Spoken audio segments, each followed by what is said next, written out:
Muy bien. Pues entonces, chicos, vamos a continuar con el temario que nos corresponde, ¿sí?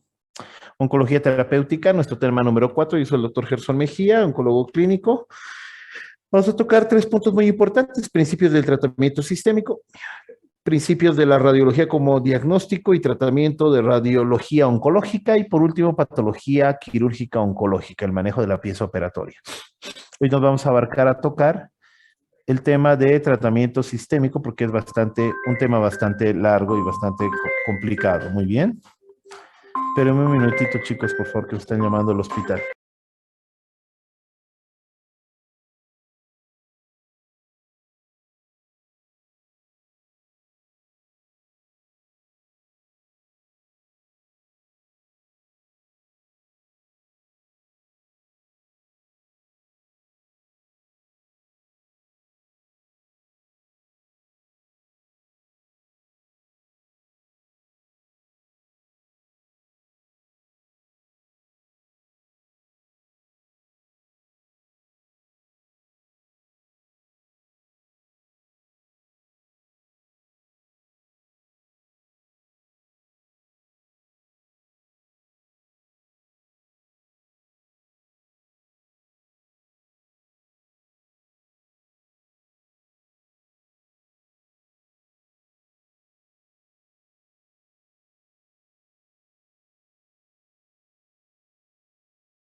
Bueno, chicos, entonces vamos a tocar ese tema hoy. Muy bien. Entonces es muy importante, chicos, que entendamos, sí, que el tratamiento del cáncer no lo hace pues una sola persona, ¿no? El tratamiento tiene que ser multidisciplinario e interdisciplinario. ¿Quiénes son los que participan del manejo del tratamiento contra el cáncer, chicos? Por un lado, la cirugía oncológica, por el tratamiento quirúrgico. Tenemos también la participación de la radioterapia y por último, el tratamiento sistémico contra el cáncer. Estos dos, tanto la radioterapia como la cirugía, ustedes, a lo que hemos estado viendo en la parte práctica, ¿a quién creen que nos den control? ¿Control local de la enfermedad o control sistémico? ¿Cuál de los dos corresponde, tanto la cirugía como la radioterapia? Local, doctor. Muy bien, Pedro. Control local, debido a que el manejo de este es netamente localizado a una zona. O le operas el tumor de una región o irradias el tumor de otra región, ¿no? No tiene un tratamiento sistémico. Para eso tenemos el manejo sistémico. ¿Y cuáles serían nuestros manejos sistémicos, chicos, para un control sistémico? ¿De qué vive día a día el doctor Mejía? De la quimioterapia, ¿no? Entonces, la quimioterapia o tratamientos hormonales van a ser el control sistémico. No obstante, no se puede decir que uno sea superior al otro, ¿no? Lo que sí se puede decir es que el manejo multidisciplinario e interdisciplinario del cáncer es hoy en día el manejo más importante para mayor control del cáncer, ¿no? Antiguamente, bueno, ni tan antiguo, ¿no? Algunos médicos todavía mantienen el tema de ser los todólogos, ¿no? Que ellos hacen todo. Eso ya no existe, no existe el médico todólogo, eso es la peor aberración que pueda haber. Otra cosa muy importante que también valdría la pena comentarlo es el tema de que para cada uno de estos manejos se utilizan distintos niveles de evidencia, ¿no? Entonces, es muy importante saber que para la toma de decisiones en cada uno de estos esquemas terapéuticos se debe basar en evidencia científica, no en experiencia personal. La peor evidencia científica es la experiencia personal. Por eso cuando ustedes escuchen, o espero que nunca se atrevan a decir, según mis 35 años de experiencia, yo manejo así el cáncer, eso no es correcto, chicos, no existe eso. Muy bien. Bueno, yéndonos ya a la parte importante de tratamiento sistémico contra el cáncer, ¿no? Más de 3/4 de nuestros pacientes van a requerir tratamiento sistémico, ya que estos van a desarrollar metástasis, ¿no?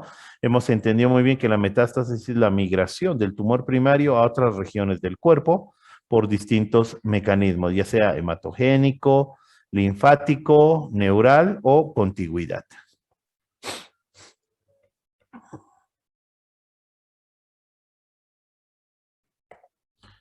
Muy bien.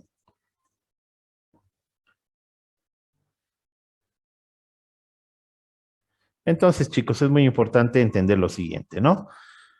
¿Con qué finalidad hacemos la prevención? La prevención es con la finalidad de tener un paciente sano, poder diagnosticarlo antes de que desarrolle el cáncer. Esta línea que divide ambos entre ya tener cáncer y no es una línea muy delgada. Si uno no hace un manejo oportuno de la prevención, pues no va a poder diagnosticar a su paciente de forma precoz. Nosotros ya con tratamiento sistémico nos abocamos a pacientes con enfermedad local y enfermedad diseminada. ¿Cuál es la diferencia más importante, chicos? Aquí tenemos otra línea muy importante y también muy delgada, que separa dos grupos, pacientes con enfermedad local y pacientes con enfermedad diseminada. ¿Cuál es el principal objetivo de estos? Que en uno de ellos nosotros le daremos tratamiento con intención curativa y en los otros daremos tratamientos netamente paliativos. Muy bien. Ya en la enfermedad local o regional hacemos el manejo multidisciplinario. Quimioterapia más radioterapia, cirugía y radioterapia para un mayor control local. En casos muy selectos, pues nosotros daremos tratamientos neoadyuvantes. ¿Neo de qué viene? ¿De qué viene este prefijo neo? Neo, ¿qué significa, chicos? Nuevo, doctor. Muy bien, nuevo o antes de, ¿no? Entonces, neoadyuvancia es un tratamiento en base a quimioterapia que nosotros damos antes de operar al paciente. ¿Qué es lo que vamos a conseguir? Facilitar que el tratamiento local sea más fácil. Por ejemplo, si yo tengo una paciente con un tumor en la mama, tiene una mama pequeña y su tumor mide 5 centímetros, yo le doy neoadyuvancia y el tumor de la mama va a reducir a 1 centímetro. ¿Cuál es más fácil, a la paciente con un tumor de 5 o de 1 centímetro operarla? La de 1 centímetro. Muy bien, porque así vamos a poder tener un mayor control de la enfermedad. Y en algunos casos, la neoadyuvancia nos servirá para tratamientos previos a la cirugía con intención de poder preservar órganos. Es muy importante, chicos, en los pacientes que tienen cáncer a nivel de la hipofaringe. Esta es la faringe. Tenemos un tumor en esta zona. La cirugía es una cirugía radical de laringectomía, ¿sí? Más resección linfática regional, entonces el paciente queda completamente amputado, ¿no? Pero si nosotros le damos un tratamiento previo combinado de neoadyuvancia, el tumor puede llegar a desaparecer y el paciente puede hacer preservación de su faringe o hipofaringe. Muy bien. Entonces tenemos que entender eso. Ahora, si hemos iniciado el tratamiento con cirugía o radioterapia, pues le daremos un tratamiento complementario. Con la cirugía y radioterapia hacemos un control local, pero muchos de nuestros pacientes requieren un tratamiento complementario para el control sistémico y en ellos usaremos quimioterapia, pero con un término muy importante que es adyuvancia. Pregunta de examen, diferencia entre neoadyuvancia y adyuvancia. Muy bien, chicos. No obstante, en ambos el tratamiento es con intención de curar al paciente. Ahora, la línea que divide enfermedad diseminada versus enfermedad local es muy importante hacerla, ya que nosotros podemos diagnosticar metástasis. ¿Con qué es más fácil diagnosticar metástasis, chicos? Para los que hacen práctica conmigo, todo el tiempo vemos eso. ¿Con qué estudio podemos? Muy bien, con estudio tomográfico nosotros podemos determinar si hay metástasis o no. Ahora, si tenemos metástasis, pues es muy posible que nuestro paciente, sí, ya no esté con una intención curativa, sino estaríamos con una intención paliativa, chicos, paliar. ¿Por qué es importante esto? Muchos de ustedes dirán, en la práctica, doctor, usted ha hablado con el familiar del paciente y le ha explicado que su familiar ya no tiene cura y cómo usted puede saber eso. Todo paciente que tiene enfermedad metastásica no tiene cura, chicos. Todos los tratamientos que hagamos es con intención netamente paliativa, tratar de conseguir que nuestro paciente pueda vivir más tiempo, pero no lo vamos a curar. Muy bien. Por eso es importante conocer esta terminología. Entonces, es un pequeño resumen de lo que vendría a ser, ¿sí? La evolución de los tratamientos sistémicos contra el cáncer, ¿sí? Por los años 1890 se observó una infección postoperatoria que tenía mayor control con la toxina de Coley. Fue el comienzo de la inmunoterapia, ¿ya? Whitson, comienzo de la hormonoterapia. Las pacientes con cáncer de mama eran sometidas en su gran mayoría a oforectomías y de esta manera nació el principio de la hormonoterapia. ¿Por qué la oforectomía? Sabemos que muchas de las pacientes con cáncer de mama tienen receptores a qué, sensibles a qué hormonas, chicos. Estrógeno y progesterona. Un poquito más fuerte, lo dijiste muy bien, pero un poquito más fuerte que se escuche tu voz. Estrógeno y progesterona, doctor. Muy bien, entonces, al hacer la castración quirúrgica de estas pacientes por oforectomía, pues se suspendía el estímulo y estos pacientes evolucionan de forma adecuada, ¿no? En el caso de la próstata, de los pacientes con cáncer de próstata, el doctor Hignix en 1941 desarrolló la orquiectomía. En la mujer es el estrógeno y en el varón, ¿quién estimula al cáncer de próstata, chicos? ¿Qué hormona? Testosterona. Muy bien, ¿y dónde se produce en mayor proporción de la testosterona? Testículo. Muy bien, entonces la castración o la orquiectomía, la castración quirúrgica en el varón también tiene un beneficio para el control. Pero no fue hasta la Segunda Guerra Mundial, obviamente estos eran manejos netamente quirúrgicos, pero no fue hasta la Segunda Guerra Mundial que se vio la exposición de los soldaditos, los pobres soldados expuestos a los gases mostaza, al gas nitrogenado, que resultaban con desarrollo de hipoplasia de la médula. Eran pacientes que evolucionaban de forma tórpida, entonces se identificó el gas mostaza como un posible agente para tratar las neoplasias. De esa manera es que se trataron los primeros linfomas en 1943 con gas mostaza en la Universidad de Yale, la mostaza nitrogenada. Y este fue el inicio de la quimioterapia, chicos. De acá en adelante empezaron a producirse muchos tipos de quimioterapias de distintas familias que las vamos a ver más adelante. 1997 nace la era o el inicio de la era de las terapias moleculares. En el caso de rituximab, algunos pacientes con linfoma tienen un receptor en su membrana que es el CD20. Entonces, ya son terapias biológicas dirigidas. Como esta mañana, no me acuerdo si con los chicos vimos una paciente con cáncer de mama que tenía un receptor del ER2. ¿Fue con ustedes, Pedro, o no? Y ya te fuiste para eso. Sí, doctor. Fue Entonces, esto es terapia biológica, chicos, que nace en 1997. Un target terapéutico para que nuestro medicamento entre por la vena, ingrese por el target e inactive la célula, tanto en cáncer de mama como en linfomas, pero el primero en ser estudiado fue rituximab para linfomas. En 2005 cambió la historia de las mujeres con cáncer de mama para siempre con la inducción del trastuzumab como terapia molecular en cáncer de mama contra lo que mencionábamos, el ER2. Ya en el 2010, pues nació la inmunoterapia que hasta ahora está evolucionando, ¿no? Entonces, chicos, es importante conocer que los tratamientos sistémicos del cáncer, ¿sí? Están contemplados la quimioterapia, endocrinoterapia, terapia biológica y la inmunoterapia. Estos son los 4 pilares fundamentales de los tratamientos sistémicos. Tenemos también terapias modernas como los radioisótopos, como el iodo 131 en el cáncer de tiroides y la terapia genética en casos muy selectos. Pero estos 4 sí son los principales tratamientos contra el cáncer. Hablemos un poco de quimioterapia. Entonces, cada uno de los agentes de quimioterapia se va a clasificar según el mecanismo de acción, chicos. Es muy, muy importante.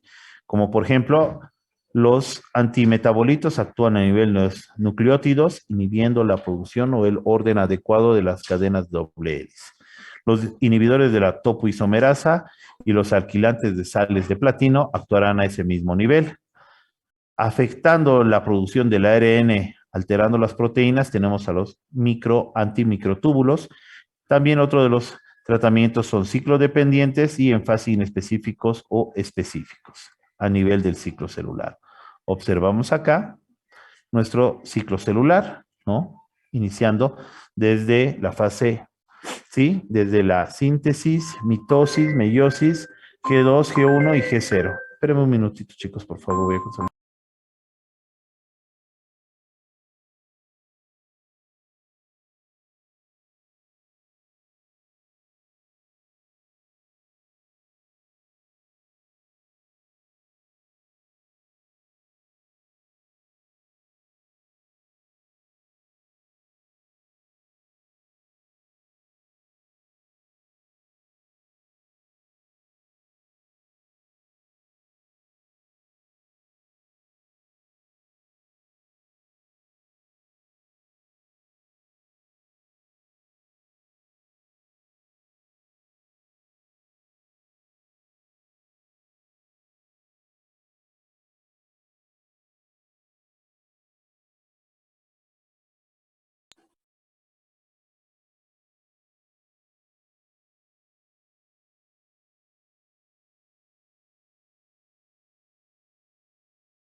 Mil disculpas, chicos, si tengo pacientes internados, está medio complicado. Entonces, por ejemplo, acá, chicos, nosotros observamos que los antimetabolitos actúan a nivel de la fase S de la síntesis y los antimicrotúbulos a nivel de la mitosis. Cada uno de los agentes de quimioterapia va a tener un mecanismo de acción, ¿sí? Dependiendo de la zona en la cual se vaya a realizar, ¿sí? La aplicación del fármaco. Por ejemplo, los ciclodependientes en fase inespecífica, los alquilantes. Los cicloindependientes que también actúan a nivel de G0, las antraciclinas. Acá esta tablita, chicos, es probablemente una de las tablas más importantes para que la revisen. Es muy importante que conozcan esta tabla, ya que de acá va a salir preguntas de examen, ¿no? Estos son los fármacos antineoplásicos. Nosotros podemos observar el grupo de los agentes alquilantes, su mecanismo de acción, alteración de las cadenas del ADN. Medicamentos, ciclofosfamida, ifosfamida, melfalán, clorambucilo, carmustina, lomustina, busulfán, dacarbacina y temozolamida. ¿En quiénes los empleamos? Leucemias, linfomas, enfermedad de Hodgkin, cáncer de mama, melanomas, algunas sarcomas. Las sales derivadas de platino que actúan a nivel de los enlaces covalentes y uniones intra e intercatenarias en las cadenas del ADN no son cicloespecíficos. En estos tenemos al cisplatino, carboplatino y el oxaliplatino. Acción principal, cáncer de cabeza y cuello, cáncer de pulmón, gástrico, colon, cáncer de ovario y cáncer de testículo. Antimetabolistas inhiben la acción de las enzimas de la síntesis de purinas y pirimidinas. En estos podemos mencionar agentes como el metrotexato, el pemetrexed, ¿sí? Análogos de las pirimidinas como capecitabina, gemcitabina, citarabina, en quienes usamos cáncer de mama, leucemia, ovario, gastrointestinales, ¿no? Los alcaloides de la vinda y taxanos, ¿sí? Tenemos a la vinblastina, vincristina, dentro de los taxanos, paclitaxel, docetaxel, muy útiles en mielomas, leucemias, cáncer de ovario y testículo. Antibióticos interfieren en las enzimas implicadas en la replicación del ADN, como las antraciclinas que mencionamos, doxorubicina y pirubicina, principalmente empleados en linfomas, cáncer de ano, cáncer de mama. Y por último, los inhibidores de las topoisomerasas, como por ejemplo el topotecan y irinotecan, empleados en cáncer de ovario y pulmón. Entonces entendemos, chicos, algo muy importante. No existe, tengo un esquema de quimioterapia que le dé a todo. Si ustedes observan, cada uno de los agentes tiene una interacción con otros medicamentos, pero están bien clasificados para el uso en distintos tipos de cánceres, como por ejemplo, yo no puedo atreverme a utilizar un medicamento que no sea útil en un tipo de cáncer. Por ejemplo, no podría utilizar lo que vendría a ser el uso de la vincristina, un derivado de la vinca, ¿sí? En un cáncer de mama, porque ese no es funcional. Eso lo usaré en una leucemia o en un linfoma. A eso viene la importancia de conocer los esquemas de tratamiento y cada uno de los mecanismos de acción de los tratamientos de quimioterapia. ¿Quiénes son los que van a causar daño directo al ADN? Podemos mencionar a los alquilantes como la ciclofosfamida, las sales de platino como el cisplatino, los inhibidores topoisomerasa, las antraciclinas, el etopósido y los análogos de la captotecina como el irinotecan. Entre los antimetabolitos, los inhibidores de las enzimas de la síntesis de purinas o fluoropirimidinas, como el fluorouracilo, la capecitabina y el metrotexate, empleado en distintos tipos de cáncer como leucemias, linfomas y el fluorouracilo en cáncer de colon. Análogos de bases como la gemcitabina, empleado en cáncer de mama. En relación a los agentes microtúbulos, tenemos los alcaloides de la vinca, como les mencionaba anteriormente, como la vincristina, que podemos emplearlo en linfomas. Los taxanos o derivados de los taxanos, podemos emplear el paclitaxel y docetaxel en lo que vendría a ser cáncer de mama, ovario o endometrio. ¿Cuáles son los factores determinantes para la eficacia de la quimioterapia, chicos? Las características del tumor, es algo muy importante conocerlo. Características del tratamiento que se va a emplear y las características del paciente. Cada uno de estos agentes de quimioterapia pues funcionará o resultará en base a estos tres pilares fundamentales. Por ejemplo, cuando hablamos de las características del tumor, nosotros nos basaremos bastante en la fracción de crecimiento o el Ki-67. ¿Quién se acuerda de la clase práctica de los chicos que pasan práctica conmigo, chicos? ¿A qué ¿A qué corresponde el KI 67? Es un índice de... Del potencial de crecimiento del tumor.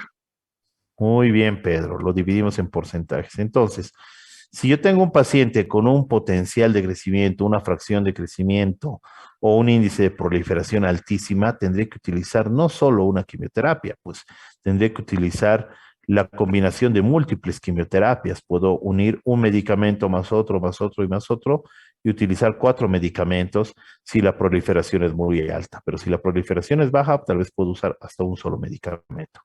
Lo otro importante es la resistencia a las drogas, chicos. Si este es el tumor en el cáncer de mama. Si ustedes se acuerdan, existen por lo menos, sí, 5 variedades de cáncer de mama para los que hacemos práctica, chicos. Vamos a ver más adelante. Entonces, de las 5 variedades, este es el tumor. Si yo le tomo la muestra de este lugar, sí, perdón, voy a borrar esto. Ya, ahora sí. Chicos, quiero que entiendan muy bien esto de la resistencia a las drogas porque el tumor es heterogéneo. Si este es el tumor, chicos, y yo sé que cáncer de mama puede tener 5 variedades y un mismo tumor puede tener las 5 variedades. Por ejemplo, este es cáncer hormonosensible. Este de acá será HER2. Este de acá puede ser un triple negativo. Y este de acá va a ser igual hormonosensible que este. Entonces yo vengo y le hago una biopsia de esta zona. Me dirá que es hormonosensible, pero eso significa que todo el tumor es hormonosensible, chicos. No, porque aquí tiene otras clonas. Entonces uno se pregunta, si yo tengo el tumor y le he dado quimioterapia para este tipo de cáncer, ¿qué ha pasado? ¿Por qué el tumor ha seguido creciendo y creciendo? Porque los cánceres pueden ser heterogéneos, puede tener varias clonas, no solo una clona. Muy bien. Entonces también tenemos que ver otros datos importantes, como si el paciente hubiese sido tratado previamente o qué tiempo de evolución ha tenido.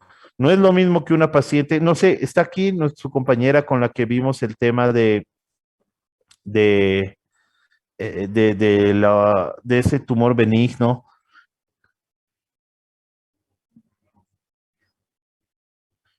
de la encondromatosis. Era una paciente con un tiempo de evolución de 13 años, o sea, completamente lento, ¿no? Y nunca recibió tratamientos previos. Entonces son datos muy importantes para considerar. No es lo mismo un paciente que llegue virgen de tratamiento que un paciente que venga politratado. Entonces, ¿cómo nosotros podemos evaluar, sí, la cinética del crecimiento tumoral? Si nosotros observamos, el paciente va a crecer o va a tener un crecimiento de la curva del tumor, la cual va a tener una etapa, sí, en la cual no va a ser evidenciado, pero sí va a presentar una fase clínica en la cual el tumor va a ser probablemente palpable. Cuando el tumor está por más de 1 centímetro, ya puede dar mayor sintomatología. Muchos de los pacientes no son diagnosticados en esta etapa, sino son y evaluados en la fase clínica debido al crecimiento de la enfermedad, ¿no? No obstante, ya en la evaluación o en el diagnóstico, cuando el tumor, mientras más temprano sea diagnosticado, el tratamiento será curativo. Pero ya cuando el tumor, según la curva que presente, vaya presentando tratamientos o recidivas clínicas o resistencias a los tratamientos, el paciente entrará pues en una fase de tratamiento ya no curativo. Por eso es muy importante los diagnósticos oportunos de estos pacientes. En relación a la resistencia, perdón, esto vamos a borrar.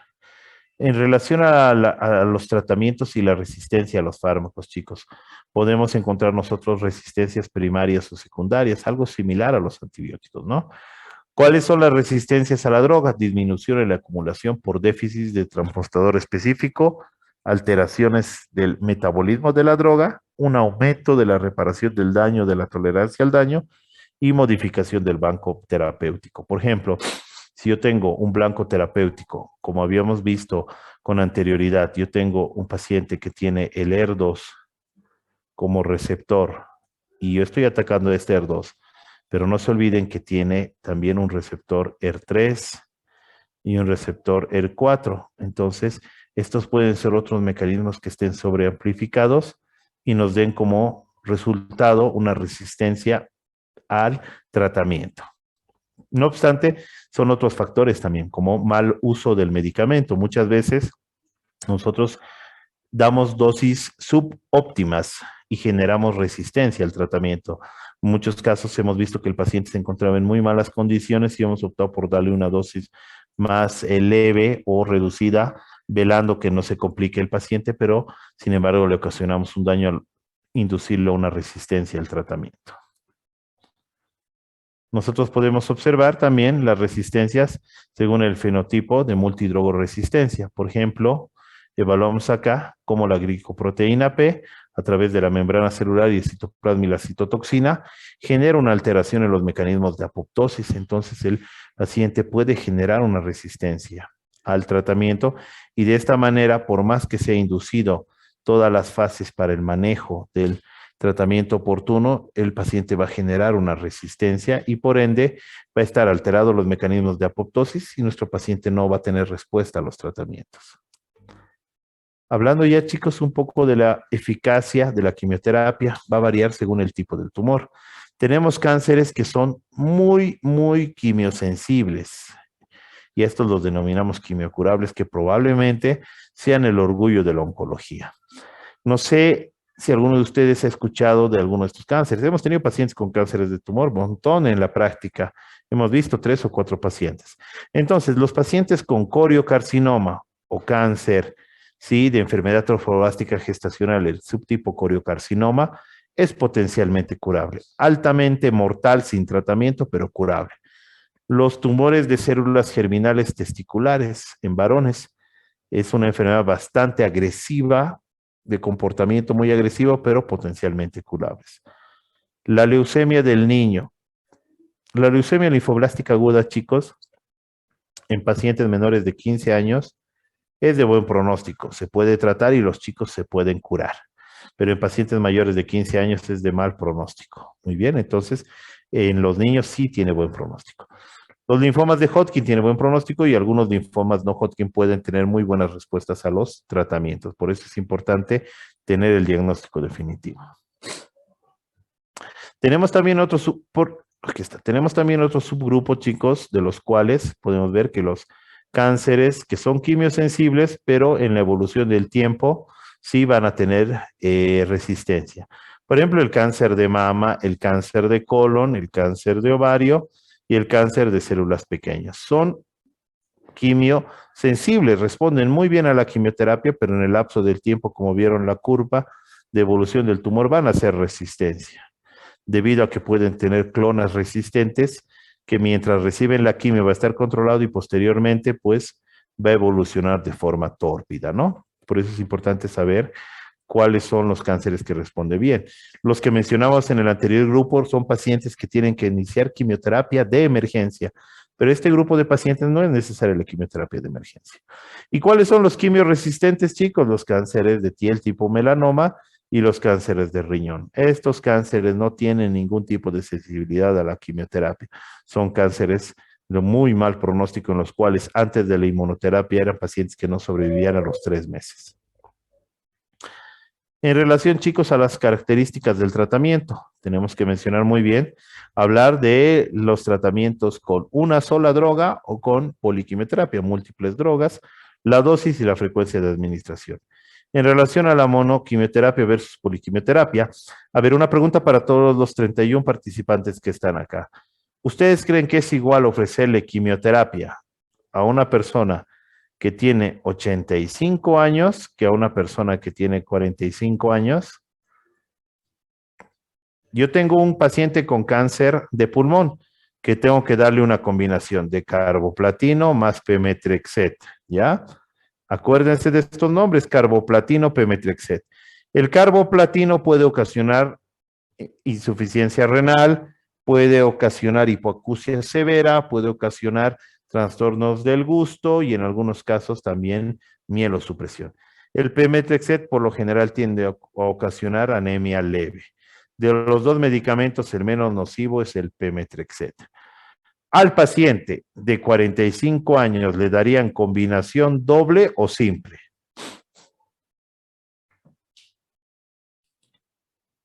Creo que está mal mi micrófono. Hola, hola. Doble, doctor. Doble, doctor.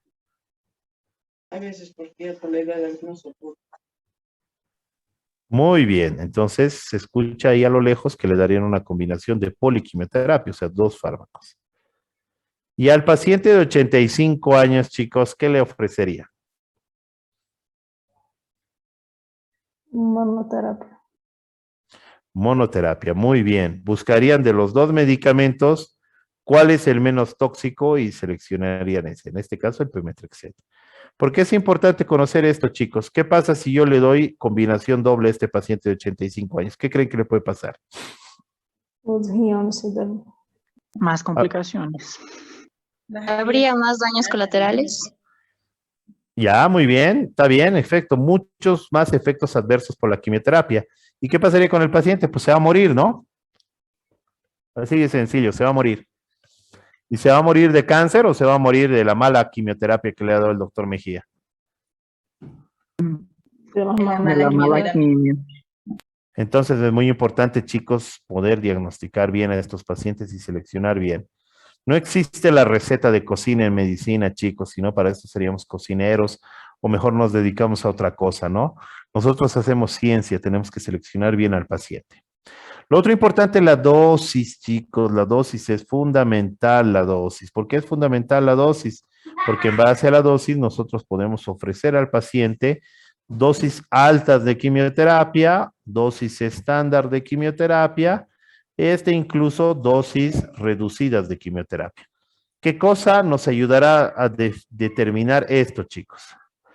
Vamos a tomar en cuenta las comorbilidades del paciente, la edad del paciente y lo más importante, su ECOG.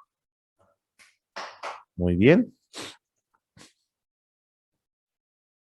Comorbilidades. Es lo mismo tratar a un paciente de 45 años, por un lado, a uno que es hipertenso, diabético y tiene insuficiencia renal, que a uno que juega fútbol. No. Mucha diferencia, porque probablemente el que juega fútbol versus el que tiene múltiples enfermedades nos va a tolerar mejor la quimio. Entonces, siempre atento a las comorbilidades. A este con insuficiencia renal hecho trapo, probablemente le daré dosis reducidas de quimioterapia, porque si le doy dosis estándar o altas dosis, ¿qué le va a pasar a este pacientito de 45 años?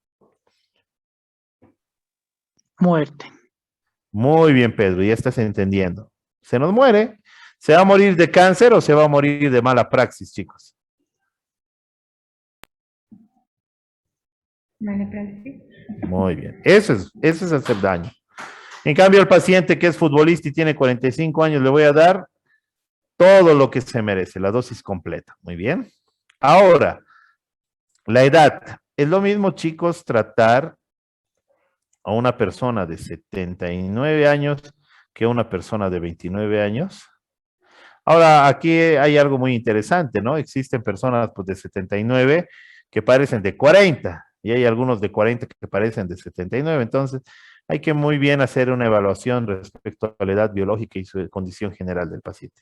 Pero por lo general, pues uno de 79 es viejito, tiene 79 años. Entonces, será lo mismo a estos pacientes, pues de edad adulta, les daremos dosis ajustadas a su edad y a su condición. Cambio a uno joven que no tenga comorbilidades, le daremos dosis completa. Perfecto. Y por último, la condición general, chicos. La condición general o el status performance es muy importante. ¿Quién se acuerda de estas siglas? ECO. Lo hemos dicho 100 o 200 veces en práctica. ¿Quién se acuerda de esto?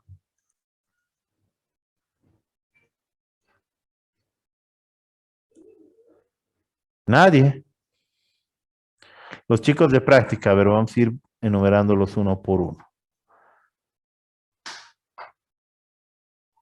¿Cómo es nadie?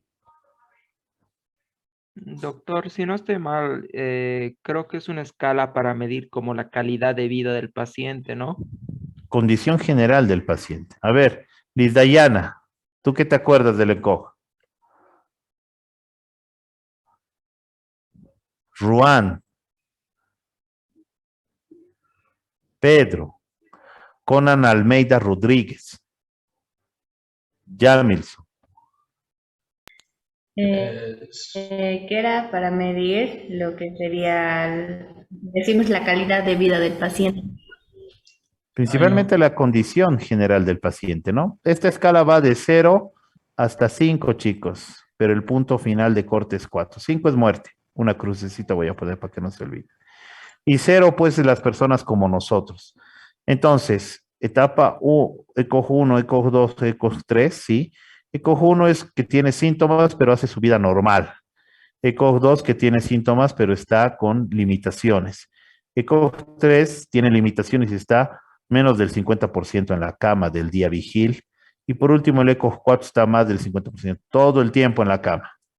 ¿Ustedes creen que a un paciente que está como nosotros, tranquilo, correteando, saltando, etcétera, le voy a dar quimioterapia ajustándola? No, necesita la dosis estándar o completa, tengo que darle con toda la quimio.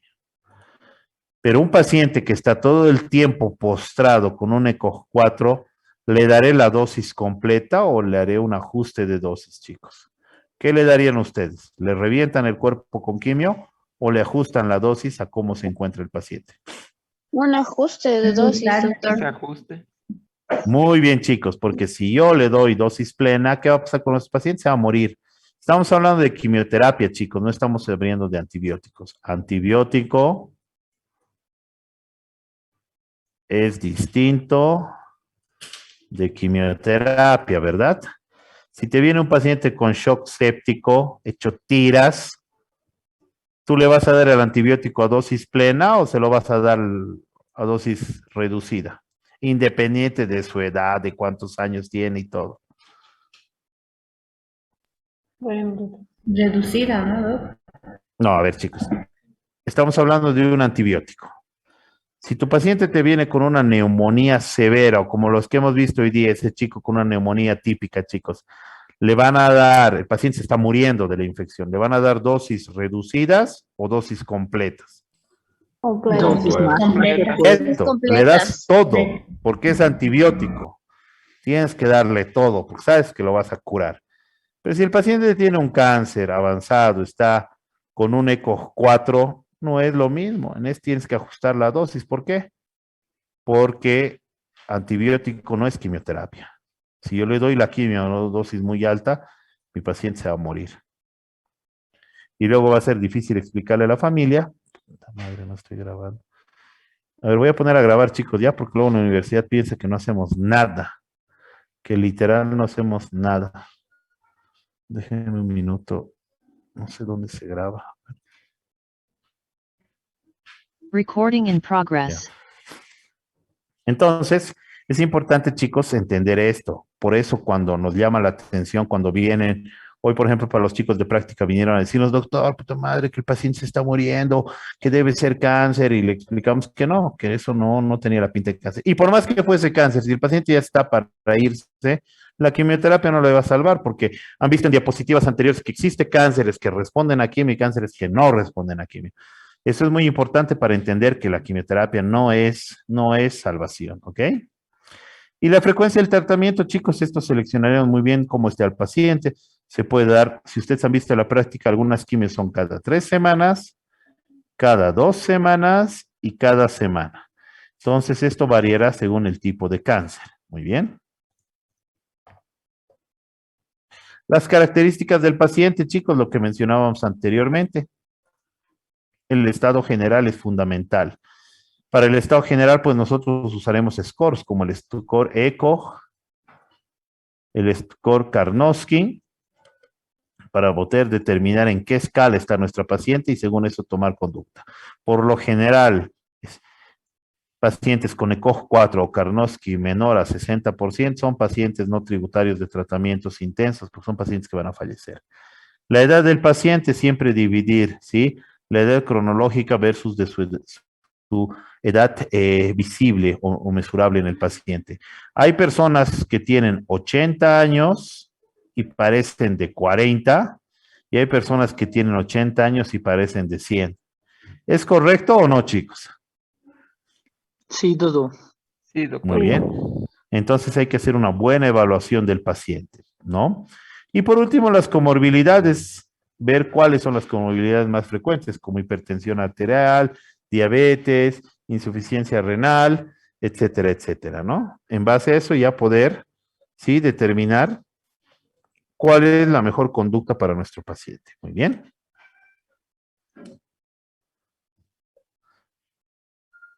Toxicidades de la quimioterapia, chicos.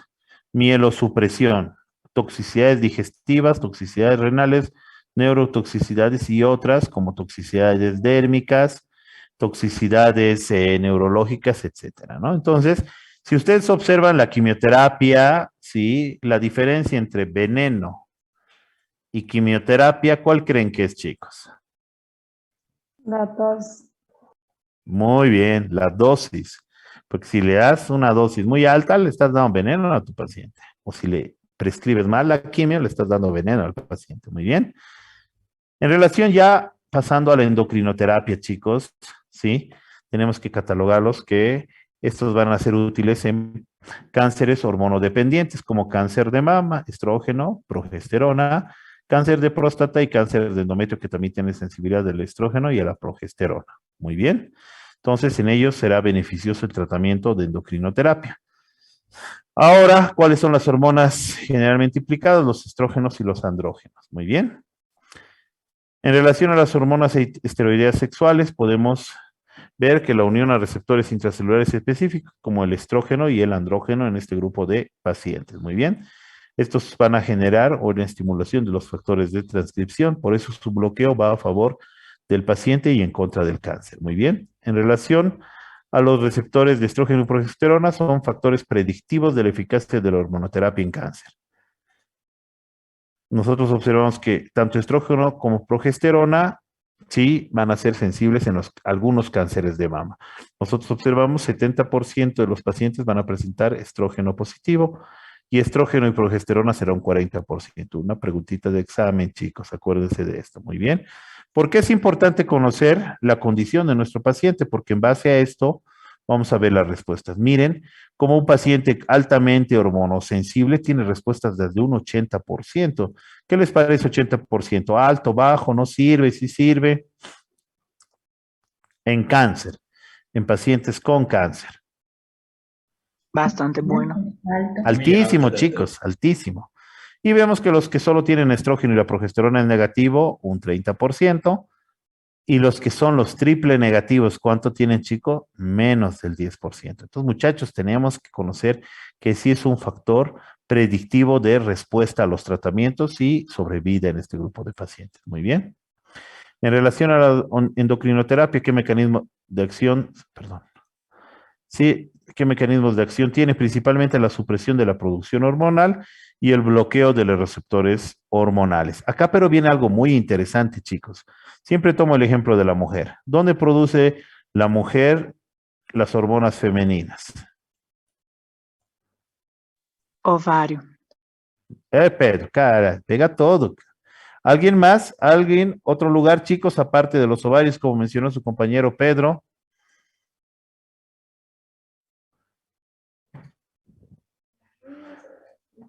¿Nadie? Los ovarios, muy bien. Las glándulas suprarrenales y la grasita periférica. Entonces, en muchos de nuestros pacientes, chicos, el bloqueo del receptor hormonal, ¿sí? Con ya sea tamoxifeno o anastrozol, viene y hace un bloqueo a nivel del ovario o también a nivel periférico. Pero ¿qué sucede? En muchos casos la producción es muy alta, entonces nosotros tenemos que hacer una supresión de la producción. ¿Y cómo podríamos suprimir la producción a nivel del ovario? ¿Cómo podemos suprimir, chicos, esto, el ovario? Sacándolos. Médicamente, ¿cómo se dice eso? Fosforectomía. Muy bien, oforectomía o castración quirúrgica. Ahora, ¿quién da el estímulo? A nivel central, ¿sí? A nivel central viene el estímulo para que el ovario produzca. Las pacientes que no quieren ser castradas quirúrgicamente, se puede hacer una castración química a través de análogos LH-RH que bloquean el sistema nervioso central para la producción de hormona. Ambos son igual de efectivos. Y en las pacientitas súper gorditas, ¿qué le diremos? Pues que bajen de peso, ¿no? Tienen que bajar de peso. Porque no es lo mismo que una paciente tenga cáncer de mama y pese 50 kilos a que pese 105 kilos, ¿no? ¿Ustedes qué opinan? ¿Producirá la misma cantidad de hormonas una mujer que mide o que pesa 50 kilos que una que pesa 105?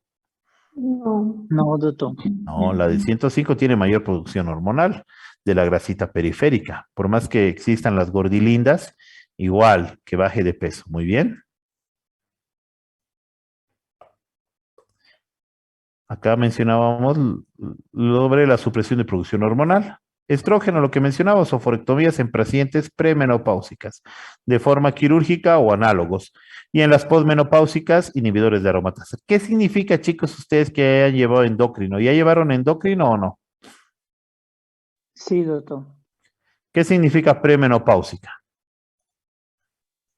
Que no pasaron por la menopausa, que ainda menstruan. Sí, siempre tienes una respuesta. Pedro, você tiene que ser oncologista, cara. Tiene tu perfil. Premenopáusica, como dice su compañero, muy bien. Como dice las siglas, premenopáusica, que todavía no ha pasado la menopausia. ¿Y cómo definiríamos posmenopáusica, chicos? Posmenopáusica. Después de la Después de la menopausia. menopausa. Está bien, 5 ya están años aprendiendo. sin menstruar. ¿Qué fue? Faló ahí. 5 años sin menstruar. Muy bien. Una mujer que tiene 5 años sin ver su menstruación, ¿sí? Es una paciente que está en estatus posmenopáusica. ¿Quién más puede estar posmenopáusica, chicos? Una paciente que tiene el antecedente de Oforectomía. oforectomía. Muy bien, chicos. Entonces, eso es posmenopáusico. Perfecto. Sí, entonces hay que estar atentos. Yo entiendo que es importante que conozcamos estos datos muy bien. Y para la inhibición de los andrógenos en el varón, la orquiectomía, el principal productor es a nivel testicular, ¿no? Ahora, la castración también puede ser castración química o quirúrgica, chicos. Puede tener cualquiera de las dos, tanto en el varón como la mujer. Perdón. Bloqueo de los receptores hormonales, el tamoxifeno va a provocar un bloqueo a nivel antiestrogénico y antiandrógenos, los esteroideos como ciproterona y la flutamida como bloqueantes. Muy bien. Obviamente puede también estos pacientes, por más que suena lindo, ¿no? Ah, sí, resistente a hormona, o perdón, sensible a hormona, va a vivir para siempre. No, chicos, también puede haber resistencia a los tratamientos hormonales. ¿Por qué? Porque el receptor puede mutar y buscar otras vías de camino para seguir proliferando el cáncer. Cambios que determinan la inducción de las vías alternas, como vías alternas o paralelas, que estimularán la resistencia al tratamiento y expresión. Por ejemplo, la sobreexpresión de componentes de la familia E, los receptores tirosinquinasa, a través de las vías de la transquinasa, pueden potenciar el estrógeno y hacer una resistencia a las terapias antiestrogénicas. Entonces, siempre el cáncer va a buscar algunas vías para evadir, ¿sí?, el tratamiento y de esta manera hacerse o persistir inmortal. Muy bien. ¿Cuáles son los efectos? Es mucho mejor tolerado que la quimioterapia, a tal grado, chicos, que en los pacientes con cánceres de mama, a las pacientes T2, N0, M0, para a este grupo de pacientes, incluso hasta las T3, ellas son catalogadas como pacientes que tienen que hacerse una prueba genética, un perfil genómico, una plataforma genómica. ¿Por qué? Porque son pacientes que son de muy bajo riesgo, a los cuales este perfil genómico, yo quiero que revisen esto, no va a ser pregunta de examen, pero ya les he dicho, no me interesa cuánto de notas saquen, lo que me interesa es que aprendan. El Oncotype. El Oncotype es un estudio genómico de plataforma genómica que evalúa a este grupo de pacientes y lo selecciona en 3 grupos: bajo riesgo, riesgo intermedio y alto riesgo. Las de alto riesgo tienen que hacer 8 ciclos de quimio más endocrinoterapia por 10 años. Las de riesgo intermedio solamente van a hacer 4 ciclos de quimio más 10 años de endocrinoterapia. Y las de bajo riesgo, chicos, van a ser solo 5 años de tratamiento. Entonces, acá entendemos que ya estamos yendo de una terapia generalizada. Con estas plataformas genómicas estamos yendo a terapia personalizada. Por ejemplo, si yo tengo una paciente de 49 años que viene a mi consulta, tiene un tumor operado de 2.1 centímetros o 2.2 centímetros, cero ganglios, es una paciente que no le voy a decir directamente vas a hacer quimioterapia. A ella le diré, usted tiene que hacerse este estudio para que yo sepa si se va a beneficiar de quimioterapia más 10 años de tratamiento con tabletas o solo de 4 quimios para 10 años de tratamiento con tabletas o solamente de 5 años de tratamiento con tabletas. ¿Por qué creen que la ciencia busca esto, chicos? Individualizar mucho más los tratamientos.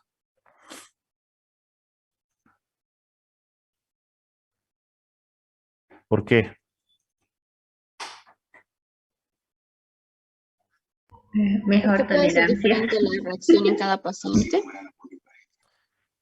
Chicos, ¿alguien tiene acá algún familiar que haya hecho quimioterapia? Creo que está muy aburrida la clase porque veo que de 35 hemos bajado a 33, a 32 y ahora estamos con 29.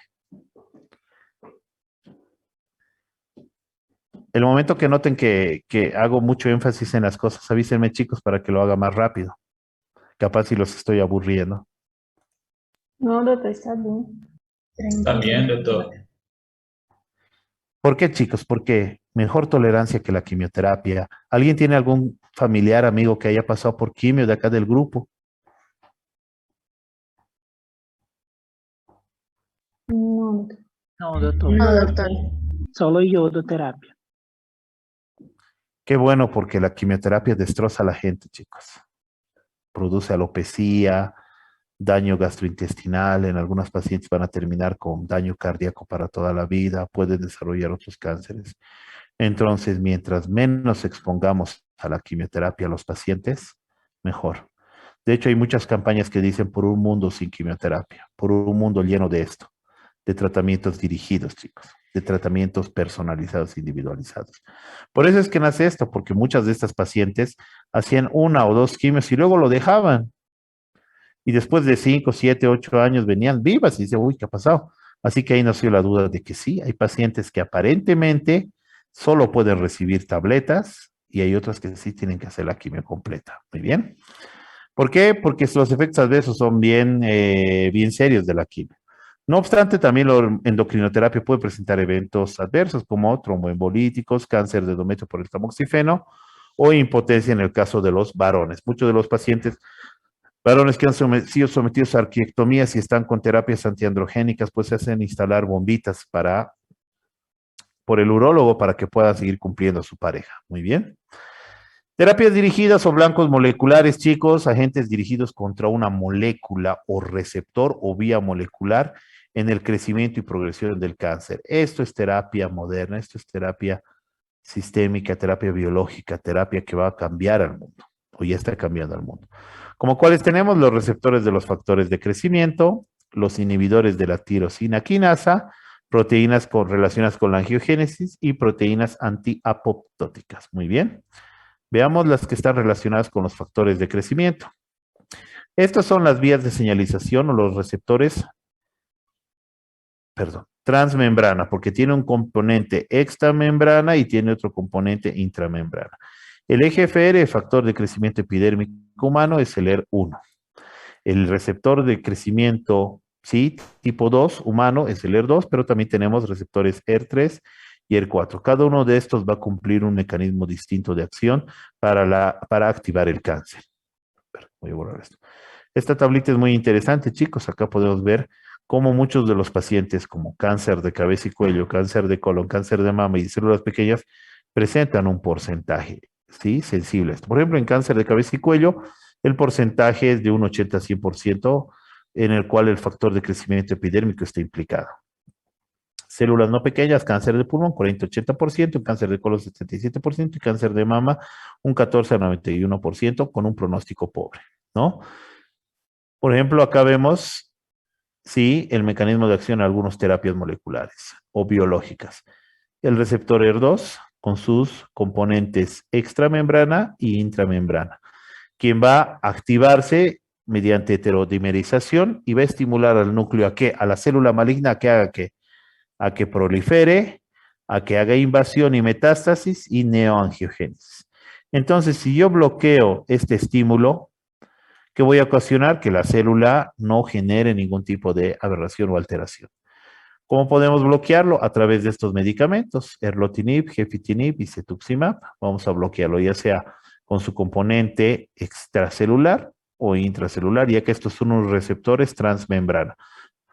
Diagnosticar a los pacientes y estudiar molecularmente la presencia de estos receptores nos permitirá utilizar terapias específicas. Ya en relación al, perdón, voy a borrar esto. Y en relación a la sobreexpresión del ER2 a nivel tumoral, ¿en quiénes vemos principalmente estos chicos? En los cánceres de mama. 20% de los pacientes con cáncer de mama va a desarrollar un cáncer ER2 positivo. Muy bien. Entonces vemos acá, esta es una célula normal, ¿sí? Una célula normal que tiene un receptor de forma normal. Vemos cómo el receptor ER2 estimula de forma correcta el crecimiento de la célula, etc. Pero ¿qué pasa si este fenómeno se observa en las células cancerígenas? Miren, este tiene un solo receptor ER2, este tiene miles de receptores ER2. Entonces, la hiperestimulación de estos receptores hará que la célula empiece a proliferar, crecer y desarrollar mayor enfermedad en nuestro paciente. Acá vemos un claro ejemplo, muy claro, ¿no? Vemos el ER2, ¿sí? Con su componente extracelular, intracelular, ya que es un receptor transmembrana. Muy bien. Vemos cómo este va a activar al núcleo para proliferar la metástasis y neoangiogénesis, o sea, para que el tumor crezca rápidamente. Todos nosotros podemos, teniendo el conocimiento de la presencia de este receptor en el cáncer, hacer un bloqueo con trastuzumab a nivel extra, en su componente extracelular, extramembrana plasmática, o con este otro medicamento que se llama lapatinib al componente intramembrana. Y de esta manera bloquear este receptor y evitar la proliferación, metástasis y la neoangiogénesis. ¿Ven cuán importante, chicos, es la parte molecular para el diagnóstico de estos pacientes y tratamientos mucho más específicos? Muy bien. Acá vemos otro grupo muy importante, que son los tirosinquinasa, ¿sí? El ejemplo más específico es el uso de un medicamento llamado imatinib, el cual es un inhibidor tirosinquinasa.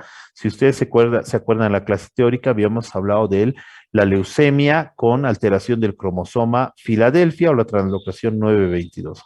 Observamos cómo el componente número 22 del BCR se fusiona con el componente 9 del ABL y generan el cromosoma Filadelfia a través de la codificación de los genes. Entonces, la translocación 922 o la formación del cromosoma Filadelfia tiene un receptor sensible al c-KIT y el uso de este inhibidor tirosinquinasa es el único tratamiento para este tipo de alteraciones, ya que si a este paciente que tiene el cromosoma Filadelfia yo le otorgo tratamiento solo con quimioterapia, pues tendrá una pésima evolución y el paciente va a fallecer por el cáncer, ¿no? ¿En quiénes lo usamos? Leucemias linfáticas agudas, Filadelfia positivo, leucemias mieloides crónicas, en algunos tumores gastrointestinales, ¿no? Si nosotros observamos, la aplicación es vía oral diaria, ¿sí? Y tiene mayor eficacia en tumores hematológicos y en tumores sólidos. Entonces nosotros observamos cómo ha cambiado la evolución.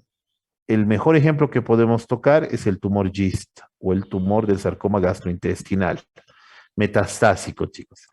Antes del uso de inhibidores tirosinquinasa, miren, las respuestas eran menos al 5% con quimioterapia, pésimas. Pero ahora que utilizamos imatinib como un blanco molecular en este grupo de pacientes, las respuestas ¿a cuánto han incrementado? A ver, para los que están todavía en línea. Hasta 70%. Imagínense, chicos, de 5 a 70 hay mucha diferencia. Sí, Sí. doctor. Mucha. Abismal. Entonces, este tratamiento cambia la historia de un cáncer, chicos. Antes sabíamos que de 100 pacientes que estaban con este diagnóstico, 5 iban a tener una respuesta pobre. Los demás 95 les iba a decir que se vayan a su casa a fallecer. pero ahora sé que de 100 pacientes, 70 van a tener respuesta. Imagínense, solo voy a mandar a 30 a la casa. Es una locura. Esto es terapia individualizada y personalizada. Muy bien. Entonces, es también importante mencionar de que las terapias dirigidas contra los blancos moleculares o terapias target, ¿sí? Tienen que estar bien estudiadas y su desarrollo es el resultado de la estrecha interacción entre la clínica y la parte específica del tumor. Muy bien. Mayor especificidad sobre las células tumorales, o sea, yo tengo un blanco terapéutico para atacar de forma directa. Los resultados son bastante buenos, se tolera bastante bien. Único inconveniente, chicos, ¿cuál es? Costo, doctor. Costo, penosamente, no todo lo que brilla es barato, ¿no? Por ejemplo, el tratamiento, ya habíamos tocado con ustedes, el tratamiento con trastuzumab más pertuzumab, que es el bloqueo doble para ER2, que es lo que se da en el mundo, ¿sí?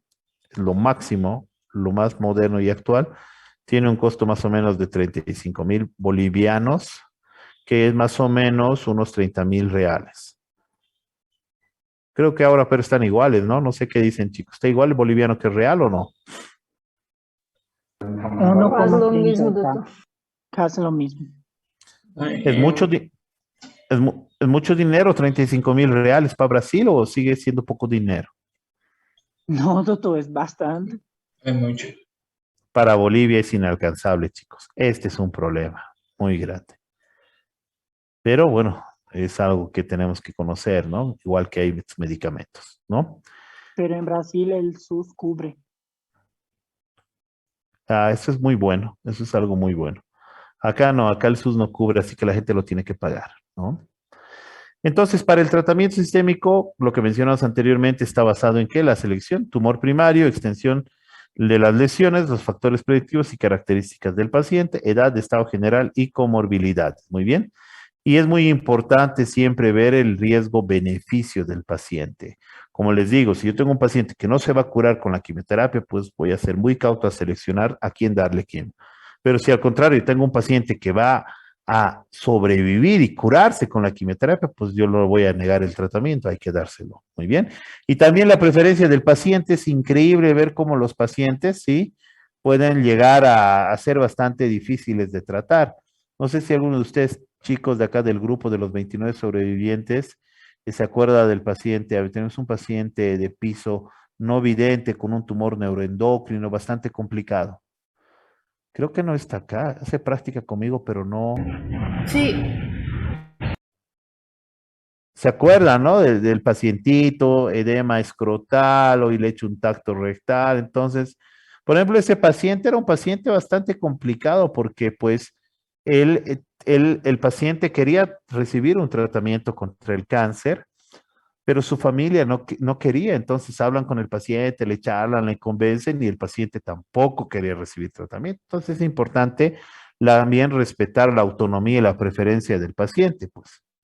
Obviamente que al paciente le explicó que si no hacía quimioterapia, pues las cosas iban a complicar y le entendió y aceptó al final.